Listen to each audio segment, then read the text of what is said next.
హాల్లో బాగా చలిగా ఉంది, దుప్పటి కప్పండ్రా.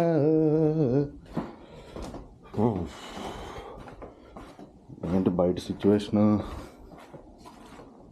పర్లేదు, not as bad as yesterday, but still ఉంది.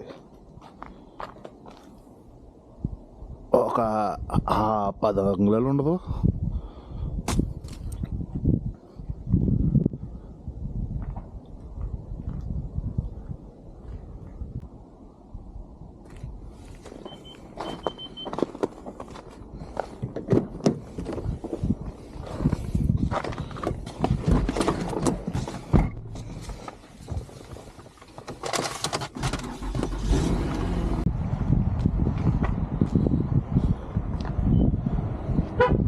సో లాస్ట్ 2-3 డేస్ నుంచి చలి కంటిన్యూస్గా పడుతూనే ఉంది. సో ఈ విధంగా ఇలా లైట్గా పడుతూనే ఈ మంచుని ఫ్లరీస్ అంటారనమాట. అంటే అవి మ్యాక్సిమం నేల మీద పడేలోపు కరిగిపోతాయి. సో అలా సింపుల్గా కరిగిపోయే ఈ స్నోని ఫ్లరీస్ అంటారు. సో ఈ ఫ్లరీస్ అయితే నిన్న సాయంత్రం నుంచి కంటిన్యూస్గా పడుతూనే ఉన్నాయి. ఇది ఇలా చిలికి చిలికి గాలివాన అవుతుంది అన్నట్టు ఈ ఫ్లరీస్ మరి మామూలు రెగ్యులర్ స్నోగా మారుతాయా లేదా అన్నది రేపు మార్నింగ్కి తెలియాలి. సో ఆర్టిక్ బ్లాస్ట్ అని ఒకటి నడుస్తుంది. ఆర్టిక్ బ్లాస్ట్ వల్ల ఈ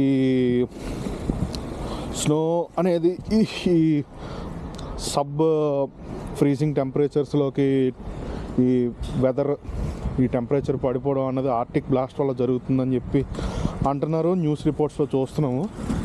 సో ఈ ఆర్టిక్ బ్లాస్ట్ అంటే ఏంటి అనేది నాకు కరెక్ట్గా తెలియదు, అది కొంచెం రీసెర్చ్ చేయాలి.